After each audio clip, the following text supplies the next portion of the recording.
말씀 보시겠습니다. 오늘 바울은 고린도 교회의 여러 가지 문제들을 하나하나 짚어가면서 하나님께서 그것에 대해서 어떻게 말씀하시는가, 이것에 대해서 구체적으로 이야기를 계속하고 있습니다. 오늘은 홍해를 건넜던 사건들에 대해서 분명하게 해석을 해주고 있습니다.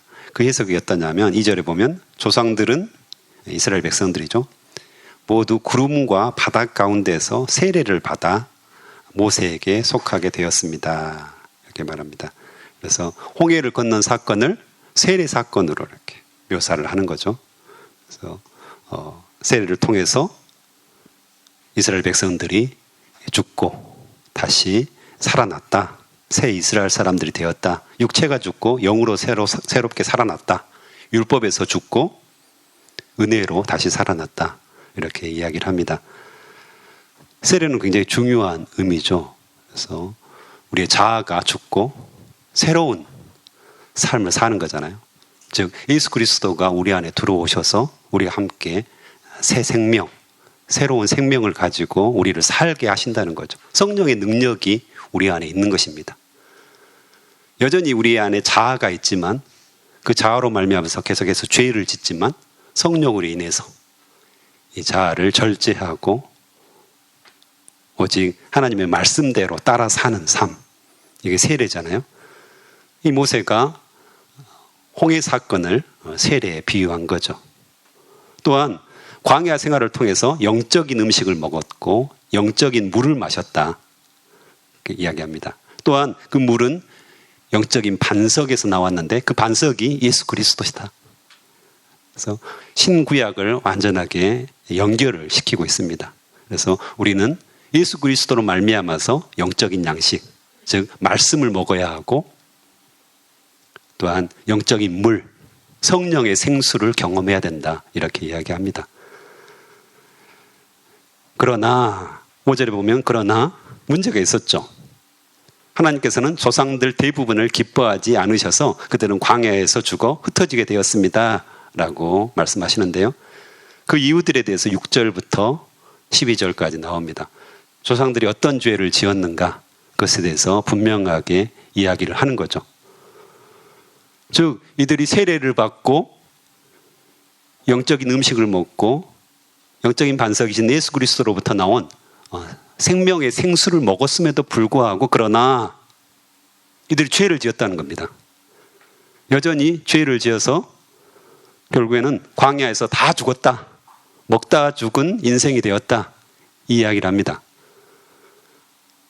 하나님께서 신령하게 만드셨고 영적인 음식을 먹도록, 영적인 물을 마시도록 우리를 새롭게 하셨는데 여전히 먹다 죽은 인생들이 있다는 것입니다.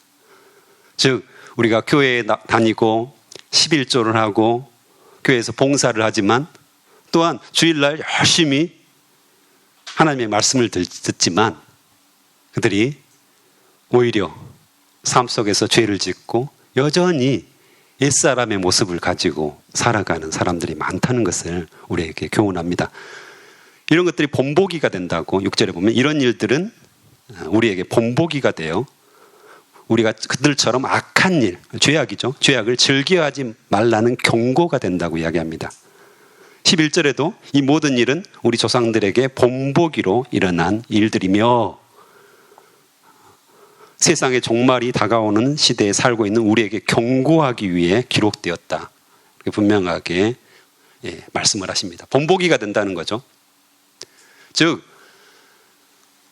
홍해 사건과 광야의 삶, 40년을 통해서 모든 사람이 죽었던 사건들은 이 고린도 교회의 본보기가 되는, 그래서 경고가 되는 말씀이라고 분명하게 이야기를 하는 거죠. 그래서 고린도 교회 사람들에게는 굉장히 중요했던 문제겠죠. 하나님께서 어떻게 처리하셨는가. 또한 세상에 종말이 다가오는 시대를 살고 있는 우리, 이것은 고린도 교회만을 의미하는 것은 아닙니다. 지금 현재 우리에게도 동일하게 본보기가 되고 경고가 된다고 하나님께서 말씀하시는 거죠. 하나하나 그 죄악들을 한번 살펴볼까요? 7절에서는 우상 숭배, 하는 사람들이 있는데 우상 숭배하지 마십시오 라고 이야기합니다. 성경에 백성들이 앉아 먹고 마셨으며 일어나 춤을 추었다. 먹고 마셨다. 이 이야기를 하는 거죠. 이 문제는 나중에도 나옵니다. 이 후반부에도 성만찬과 더불어서 성만찬도 예수 그리스도를 먹고 마시는 거잖아요. 예수 그리스도와 함께 하는 거잖아요.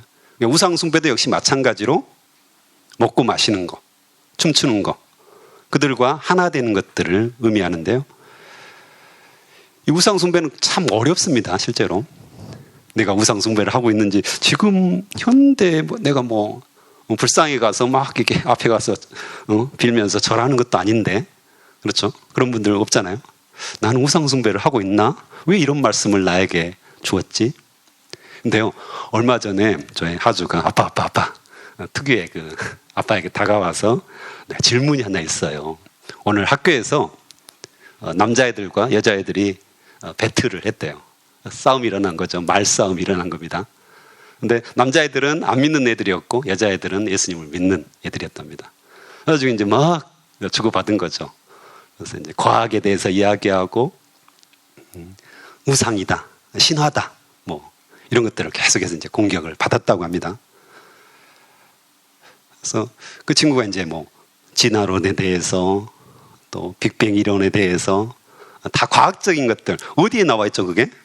교과서에 나와 있어요.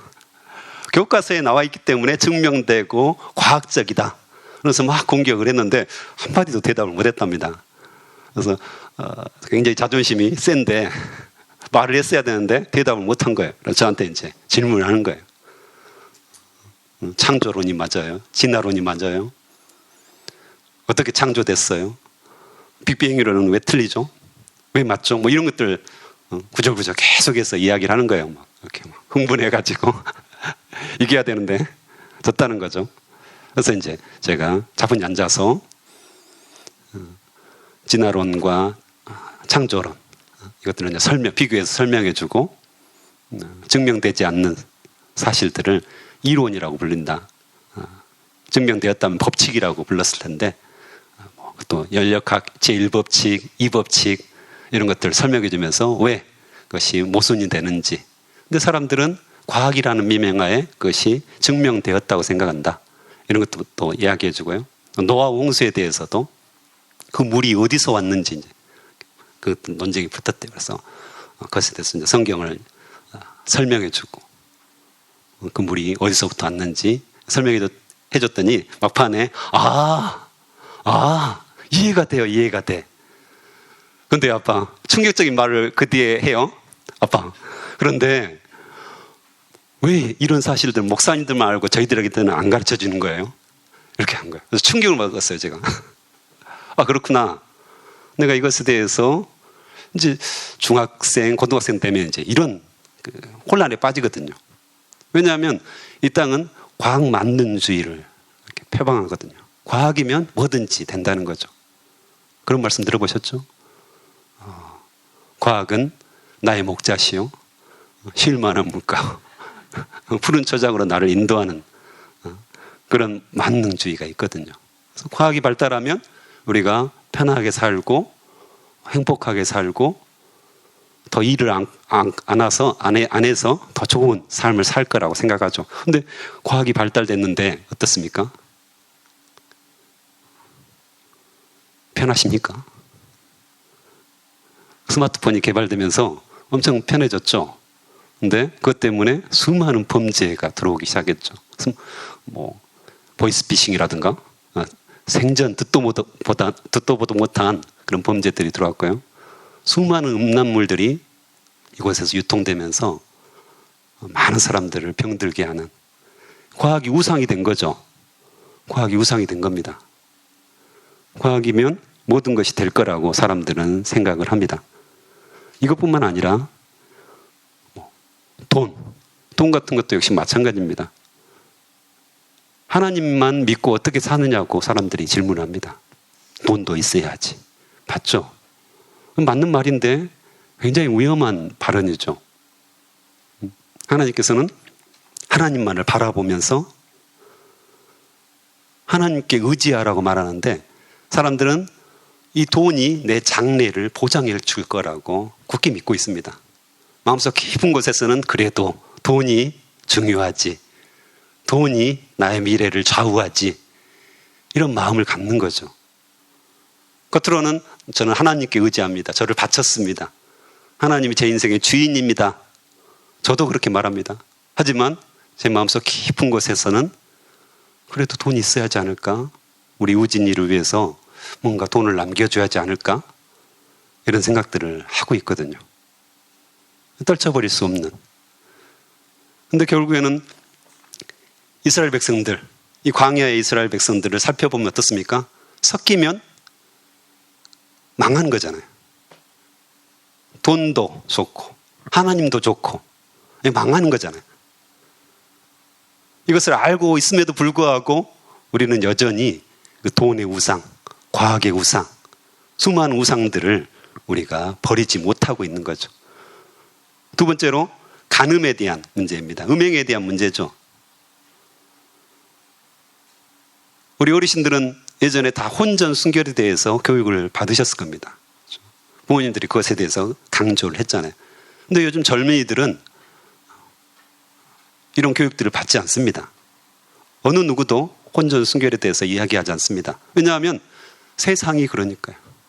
세상이 그것을 너무 우습게 보고 세상 문화가 혼전 순결에 대해서 마치 어리석은 사람들의 주장처럼 계속해서 이야기하기 때문에 그 음란이 계속해서 교회를 파고드는 바람에 우리가 타협을 하는 거죠. 세상과 타협해서 더 이상 이것에 대해서 이야기를 하지 않습니다.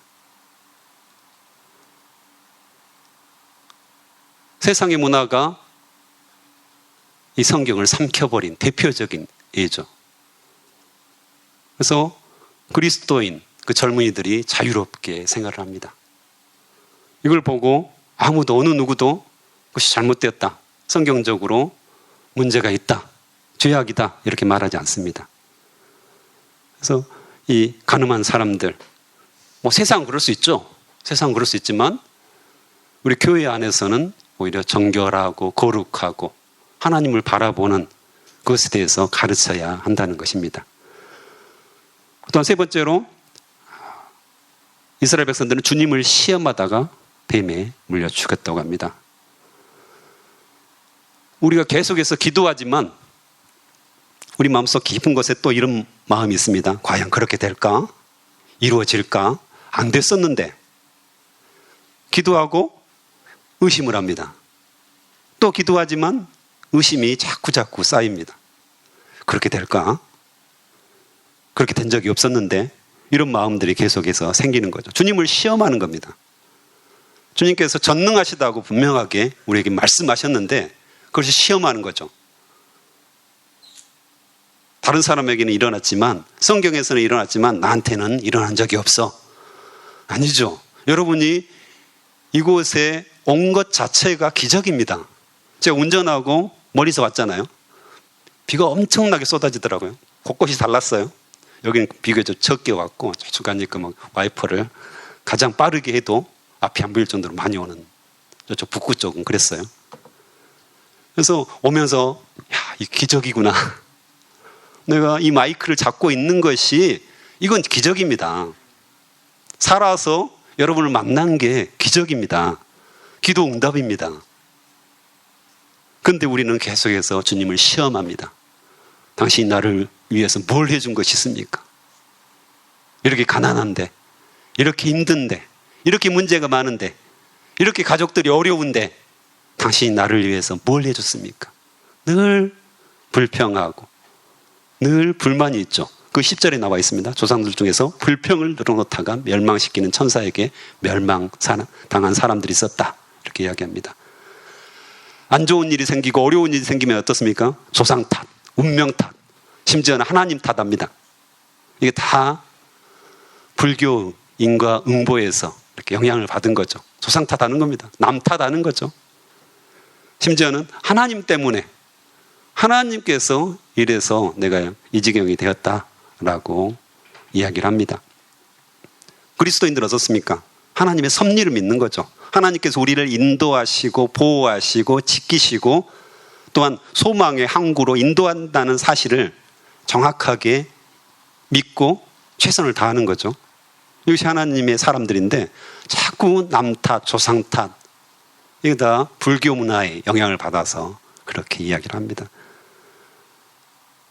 생각해보면 우상 숭배, 간음, 음행, 또한 주님을 시험하는 것, 불평, 불만을 쏟아내는 것.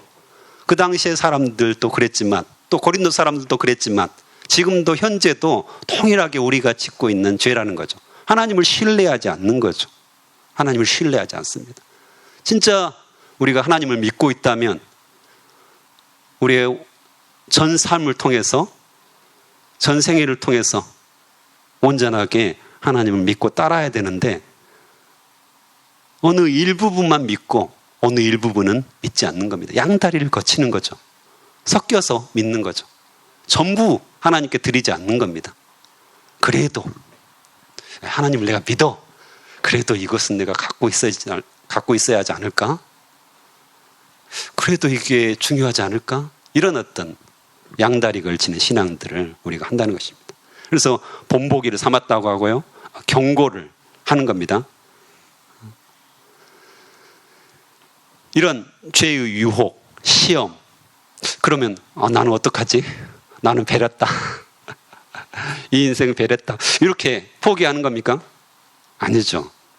그럼에도 불구하고 13절에서는 뭐라고 하십니까? 이런 죄의 유혹과 시험과 시련이 우리 안에 가득하지만 같이 읽어볼까요? 13절 시작. 누구나 겪는 시험 외에 여러분에게 닥칠 시험은 없습니다. 하나님은 신실한 분이셔서 여러분이 감당할 수 있는 능력 이상의 시험을 당하도록 내버려 두지 않으십니다. 그리고 여러분이 시험을 당할 때 시험을 견디고 거기서 빠져나올 수 있는 길을 주십니다. 아멘. 아멘. 하나님께서 우리에게 죄의 유혹, 정말 빠지기 쉽잖아요. 앞에 열거한 그런 죄의 유혹, 이거 외에도 수많은 죄의 유혹들이 우리 안에 다가오고 있는 거잖아요. 그런데 뭐라고 말씀하십니까? 견딜 수 있는 시험만 주신다고 했고요. 또한 우리가 시험을 당할 때 빠져나올 수 있도록 길을 열어주신다고 말씀하십니다. 길을 열어주신다는 거죠. 그 길을 찾는 것이 바로 기도입니다. 저는 할 수가 없습니다. 저는 도저히 못하겠습니다. 저는 포기합니다. 내가 어떻게 이 문제 앞에서, 이 죄의 유혹 앞에서 제가 어떻게 할 수가 있겠습니까? 하나님께서 역사하여 주시옵소서. 내 안에 살아계신 성령님께서 온전히 저의 길이 되어 주시옵소서. 앞잡이가 되어 주시옵소서. 제가 순종하고 따라가겠습니다. 이게 기도라는 거죠. 문제를 해결해 주십시오. 이건 하나님이 우상이 되는 겁니다. 하나님이 마치 요술 방망이처럼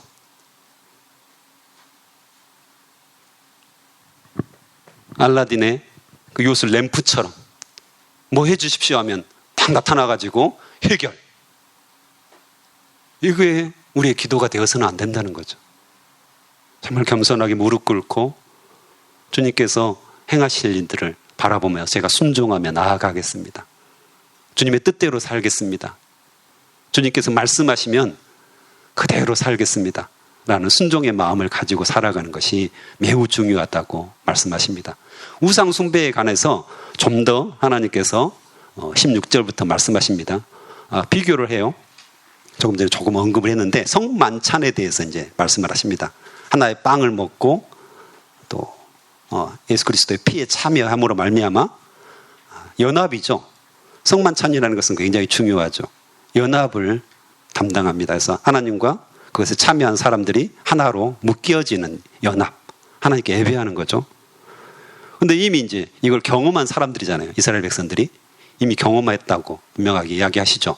그렇죠? 신령한 음식과 신령한 물을 마셨다고 했으니까요. 그리고 이 고린도 교회 사람들도 늘 성만찬을 했습니다. 오늘 한국 교회는 우리 교회도 그렇게 성만찬이 많이 하는 건 아니죠. 1년에 한 2번 정도 하는데 그 당시에는 매 예배때마다 이 성만찬을 했습니다. 그래서 예수님과 하나됨, 예수님과 연합됨, 이것을 굉장히 중요시 여겼죠. 그래서 먹고 마시고 함께함으로 예수님이 나와 함께 계시는구나, 이것을 계속해서 경험했던 거죠.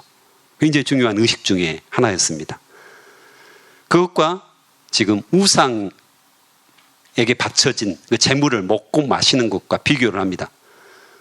그래서 성만찬을 통해서 예수님과 한 몸이 되었는데 또 우상의 제물을 먹고 마시면 어떻게 되는 겁니까? 귀신과 그 우상과 교제하는 행동이 되는 거죠. 똑같은 의미가 된다는 것입니다. 그래서 제물 자체의 먹고 마시는 그런 문제가 아니라 사람들이 이 우상의 잔치, 우상의 제물을 먹고 참여할 때 악한 영을 받아들이는 거죠. 그래서 죄를 지을 수 있는 유혹에 빠지는 겁니다. 그것과 함께 짝하는 것으로 말미암아서 결국에는 어떻게 말합니까? 나중에 21절에 보면 여러분은 주님의 잔을 마시고 동시에 귀신의 잔을 마실 수 없으며 주님의 식탁에 참여하면서 귀신의 식탁에 참여할 수 없습니다. 물리적으로는 가능하지만 그래서는 안 된다고 분명하게 말씀하시죠. 우리가 주님을 질투하게 만들어서야 되겠습니까? 라고 말씀하십니다. 그래서 이 양다리 걸치는 거, 섞이는 거 주님이 제일 싫어하셔요. 심지어는 구약에 보면 옷도 섞어 짜지 말라고 합니다. 그리고 밭에다도 다른 종류의 씨를 한 밭에 뿌리지 말라고 말씀하십니다. 다 그걸 왜 굳이 이야기하셨을까요? 어떻습니까? 아무 상관없는 거 아닙니까? 아니죠. 예수님께서, 하나님께서 이 섞이는 거, 양다리 걸치는 것을 엄청 싫어하셔요. 너의 전부를 나에게 주라 이거죠. 내가 그 모든 것을 책임지겠다. 먼저 그의 나라와 그의 의를 구하라. 그래야만 내가 이 모든 것을 너에게 더하시리라. 주겠다는 거죠. 나를 신뢰하고 나를 믿고 나를 따르면 내가 다 주겠다. 섞이지 마라. 양다리 걸치지 마라. 이거죠.